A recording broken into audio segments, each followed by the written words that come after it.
Hello friends and welcome back to my channel Mishi daily routine. इस channel पे जैसा कि आपको पता है बहुत ही काम के और बहुत ही अमेजिंग टिप्स एंड ट्रिक्स घर से और किचन से रिलेटेड मैं आपके साथ शेयर करती हूँ जो आपकी और मेरी लाइफ को आसान बनाते हैं।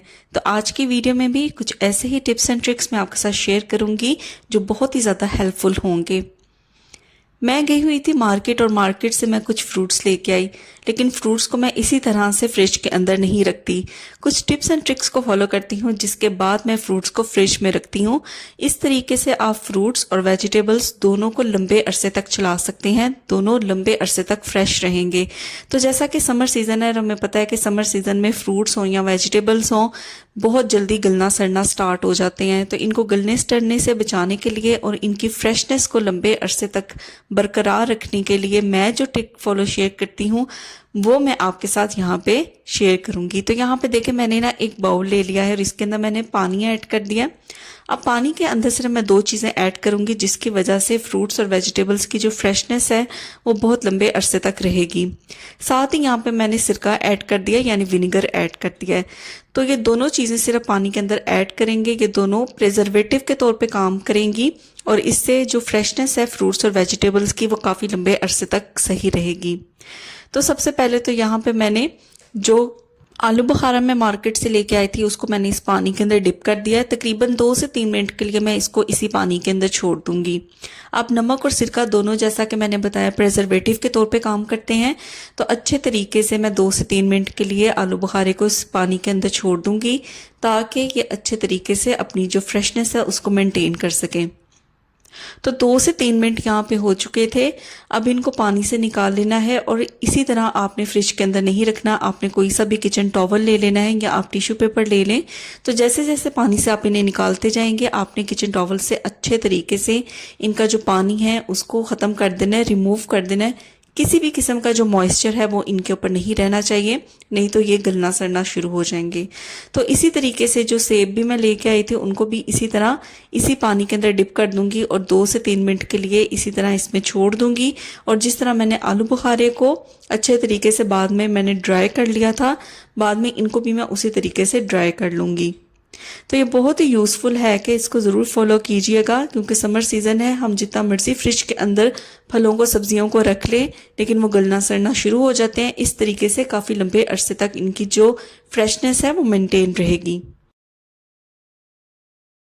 बहुत से लोग ऐसे होते हैं जिनको सफ़र के दौरान मतली होती है या उनका दिल बहुत ज़्यादा ख़राब होता है। तो लेमन का यूज़ तो हम करते ही हैं, हमें पता है कि अगर दिल ख़राब हो तो लेमन का इस्तेमाल किया जा सकता है। लेकिन यहाँ पे लेमन के ऊपर आपको सिर्फ एक और चीज़ ऐड करनी है जिसकी वजह से ऐसे लोग जिनको सफ़र के दौरान बहुत ज़्यादा मतली होती है या उनका दिल ख़राब होता है, उनका दिल जो है वो ख़राब होना बंद हो जाएगा, मतली होना बंद हो जाएगी। तो यहाँ पे लेमन को ना मैंने कट कर लिया है, तो इसका छोटा सा पोर्शन मैंने ले लिया है। अब इसके ऊपर सिर्फ एक चीज़ मैं ऐड करूँगी और आपका ये जो मसला है ना वो हल हो जाएगा। और ऐसे लोग जिनको इस कंडीशन से गुजरना पड़ता है उनकी कंडीशन ना सफ़र के दौरान काफ़ी ज़्यादा बेहतर हो जाएगी। तो यहाँ पे हमें ले लेनी है चीनी। तो चीनी का इस्तेमाल हम करेंगे और जो लेमन कट किया है ना इसके ऊपर मैं थोड़ी सी चीनी ऐड करूँगी। लेमन को थोड़ा सा ना हम स्क्वीज़ कर लेंगे ताकि इसका जो जूस है ना वो निकल आए बाहर और चीनी के साथ ये रिएक्ट करे। अब इसको आप समझ लें आपने इसको खाना है या ज़बान के ऊपर आप इसको लगाएं, थोड़ा थोड़ा करके आप इसको चूसें। इससे क्या होगा कि आपका जो दिल है ना वो ख़राब होना बंद हो जाएगा और जो आपको मतली की कंडीशन हो रही थी ना वो भी ख़त्म हो जाएगी। तो सफ़र के दौरान आप ये 2 चीज़ें अपने साथ रख सकते हैं, लेमन और चीनी, ताकि जब भी आपका दिल ख़राब हो तो आप इस तरीके से इसको खा लें। अक्सर आपने देखा होगा कि बहुत से लोग ऐसे होते हैं जिनको मसों का मसला होता है, यानी आम जुबान में उनको मोके भी कहा जाता है और जिस्म के मुख्तलिफ हिस्सों पे ये पाए जाते हैं, ज़्यादा भी होते हैं कम भी होते हैं। तो छोटी सी एक रेमेडी यहाँ पे मैं बताऊंगी जिसको यूज़ करके आप इन मसों से यानी इन मोकों से जान छुड़ा सकते हैं। तो सबसे पहले यहाँ पे सिर्फ हम 2 चीज़ों का इस्तेमाल करेंगे, बस आपने इसको रेगुलरली इस्तेमाल करना है और आपके ये जो मसे हैं या मोके हैं ये जड़ से ख़त्म हो जाएंगे। सबसे पहली चीज़ जो यहाँ पे यूज़ करनी है वो है कैस्टर ऑयल। कैस्टर ऑयल यानी अरिंद का तेल भी इसको कहा जाता है। तो यहाँ पे थोड़ी सी क्वांटिटी में मैं कैस्टर ऑयल ले लूँगी। कैस्टर ऑयल जो है वो थोड़ा थिक होता है और यहाँ पे ये देखें तकरीबन थोड़ा सा यहाँ पे मैंने कैस्टर ऑयल ऐड कर दिया है। अच्छा, ये अब रेमेडी आप पे डिपेंड करता है कि अगर आपको मसे हैं या मोके हैं तो उस हिसाब से आपने इसकी क्वांटिटी को बनाना है ताकि आप इसको यूज कर सके। दूसरी चीज जो यहाँ पे ऐड करनी है वो है बेकिंग सोडा, जिसे हम मीठा सोडा भी कहते हैं।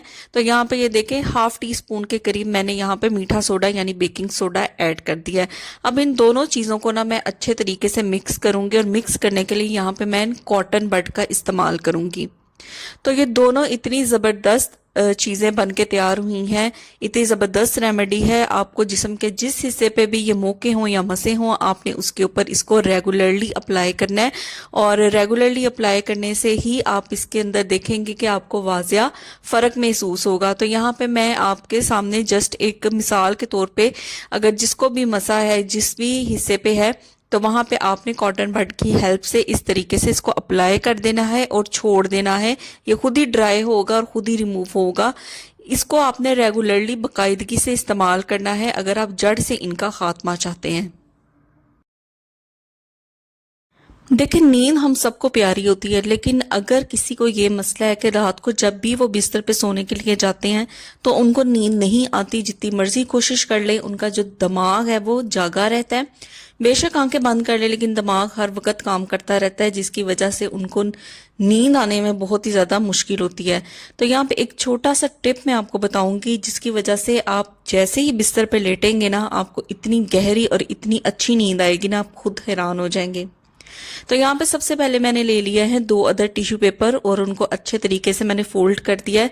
अब यहाँ पे मैंने एक परफ्यूम ले लिया है। परफ्यूम यहाँ पे जो सिलेक्ट करना है ये कोशिश करें कि जिसकी बहुत ही माइल्ड और हल्की सी खुशबू हो, धीमी सी, बहुत ज्यादा हार्श खुशबू ना हो, वैसा परफ्यूम आपने सिलेक्ट कर लेना है।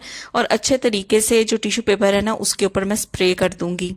स्प्रे करने के बाद इसको मैं फोल्ड कर लूंगी। अब जो भी तकिया आप लेते हैं सोते वक्त, उसके कवर के अंदर आपको ये जो टिश्यू पेपर है ना इसको इस तरीके से डाल देना है। यानी जिस जगह पे आपने सर रखना है तो उसी जगह पे आपको ये टिश्यू पेपर पिलो के कवर के अंदर रख देना है। इसके बाद आप इसके ऊपर सोएंगे ना, आप यकीन करें जैसे ही आप सोने के लिए जाएंगे आपका जो माइंड है वो बहुत ही ज्यादा रिलैक्स हो जाएगा, फ्रेश हो जाएगा और बहुत ही मजे की आपको नींद आएगी। बिल्कुल भी आपको इधर उधर के कोई ख्याल नहीं आएंगे, आप बहुत ही गहरी नींद सो पाएंगे। तो यहाँ पे कुछ बात कर लेते हैं अदरक की। अदरक का देखें हम खाने में तो इस्तेमाल करते हैं, लेकिन आज मैं आपको इसका एक और बहुत ही ज़बरदस्त था इस्तेमाल बताने जा रही हूँ। तो सबसे पहले यहाँ पे मैंने टिश्यू पेपर ले लिया और इसको मैंने फोल्ड कर लिया है। अगर आपके पास टिश्यू पेपर नहीं तो आप किसी किस्म के कपड़े का भी इस्तेमाल कर सकते हैं। तो यहाँ पे देखिए जी, छोटा सा पीस मैंने अदरक का कट कर लिया है। अब इसको छोटे छोटे टुकड़ों में मैं काट लूंगी। इसका इस्तेमाल हम कहाँ करेंगे, बहुत ही फायदेमंद इस्तेमाल इसका मैं आपको बताने जा रही हूँ। तो अदरक के ये देखें यहाँ पे छोटे छोटे से मैंने पीस कर लिए हैं और इन पीसीस को ना मैं टिश्यू पेपर के ऊपर रख दूंगी। अब इस अदरक के ऊपर ना सिर्फ एक और चीज हम ऐड करेंगे और जबरदस्त इसका जो कमाल है ना वो आपको देखने को मिलेगा। तो इन अदरक के टुकड़ों के ऊपर ना मैं थोड़ा सा नमक ऐड कर दूंगी। तो यहाँ पे देखिए अदरक के जो टुकड़े थे ना इनके ऊपर थोड़ा सा नमक मैंने स्प्रिंकल कर दिया है। अब अच्छे तरीके से ना इस टिश्यू पेपर को ना फोल्ड कर लूंगी और इसकी ना एक पोटली सी बना लेनी है। आप यहाँ पे किसी भी किस्म का कपड़े का भी इस्तेमाल कर सकते हैं अगर आपके पास टिश्यू पेपर अवेलेबल नहीं है। तो यहाँ पे देखिए एक पोटली सी बन के तैयार हो गई है। तो इसको सिक्योर करने के लिए ना यहाँ पे मैं रबर बैंड का यूज करूंगी ताकि ये बिल्कुल भी खुले ना। अब इसका इस्तेमाल हम कहाँ करेंगे जी, बहुत ही जबरदस्त इस्तेमाल है। देखिए हम सभी के घरों में लहसुन आता है, हम हंडिया में यूज करते हैं और कई घर ऐसे होते हैं जिनके अंदर लहसुन जो है वो 3-3, 4-4 किलो इकट्ठा आ जाता है। तो लहसुन के अंदर आप इस तरीके से ये वाला अदरक का पोटली रखेंगे ना तो इससे क्या होगा, जो लहसुन है ना लंबे अरसे तक फ्रेश रहेगा, खराब नहीं होगा, किसी किस्म का इसके अंदर कीड़ा नहीं लगेगा। अब ये जो पोटली मैंने अदरक की बनाई है, जितना भी लहसुन आप लेके आते हैं उस हिसाब से आपको इसकी 1 या 2 पोटलियां बना लेनी है और जो भी लहसुन आपने जिस भी टोकरी में रखा है वहां पे आपको ये पोटली रख देनी है। तो आप यकीन करें बड़े लंबे अरसे तक जो लहसुन है ना वो फ्रेश रहेगा।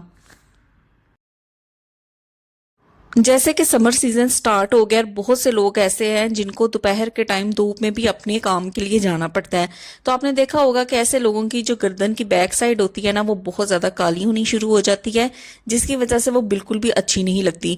और अक्सर औकात इस तरह होता है कि हमारी उंगलियों के ये वाले जो जॉइंट्स होते हैं ना, वो भी ब्लैक होना शुरू हो जाते हैं। तो उसके लिए बहुत ही ज़बरदस्त सी रेमेडी मैं आपको बताऊंगी। उससे पहले साइड में आपको एक चैनल नज़र आ रहा होगा, हानिया एंड शफक। अगर आप बच्चों के लिए कुछ फन एंटरटेनमेंट और चैलेंजेस वगैरह देखना चाहते हैं तो इस चैनल पे जाएं, इसको सब्सक्राइब करें, तो मजे मजे की वीडियोस आपको देखने को मिलेंगी। अच्छा जी, यहाँ पे जी हमने ले लेनी है टूथपेस्ट और साथ में यहाँ पे हमें ले लेना है लेमन। इन दोनों का जो कॉम्बिनेशन है ना, वो इतना जबरदस्त है, खास करके जो गर्दन पीछे से बहुत ज्यादा काली हो जाती है उसके लिए तो ये बहुत ही जबरदस्त सी रेमेडी है। तो अच्छे तरीके से इन दोनों चीजों को आपने उस एरिया पे मसाज कर लेना है जहां पे भी आपको ये ब्लैकनेस का मसला है। तो इसको जैसे जैसे आप मसाज करेंगे आप देखेंगे जो ब्लैकनेस होगी ना, वो आहिस्ता आहिस्ता कम होनी शुरू हो जाएगी और बहुत ही जबरदस्त तरीके से आपका वो जो एरिया है ना, वो क्लीन होता जाएगा। तो 2 से 3 मिनट के लिए अच्छे तरह से मैं इसको मसाज कर लूंगी, ताकि जितनी मैक्सिमम उस जगह पे मैल है या सनलाइट की वजह से ब्लैक हो गई है स्किन, वो आप देखेंगे कि ऐसे चुटकियों में खत्म होना शुरू हो जाएगी। लेकिन आपको ये करना रेगुलरली है, वीक में 3 से 4 दफा आप जरूर करें और वाज़ा फर्क आपको देखने को मिलेगा। तो यहाँ पे देखें, मैंने अपने हाथ के ऊपर आपको करके दिखाया है, बहुत ही स्मूथ हो जाती है, एक फ्रेशनेस आ जाती है स्किन के अंदर और जो स्किन डल हुई होती है ना, वो भी निखर जाती है। तो इस तरीके के जो टिप्स एंड ट्रिक्स है ना, उनको फॉलो करने से ना लाइफ जो है वो काफी ज्यादा आसान हो जाती है और मुश्किल तरीन जो काम होते हैं ना, वो भी हमारे लिए आसान हो जाते हैं और हम अपने पैसे को और अपने वक्त दोनों को बचा सकते हैं अगर कुछ टिप्स एंड ट्रिक्स हम अपनी रोजमर्रा की जो रूटीन है ना, उसके अंदर शामिल कर लिया करें। तो ये टिप्स एंड ट्रिक्स मेरी लाइफ को भी आसान बना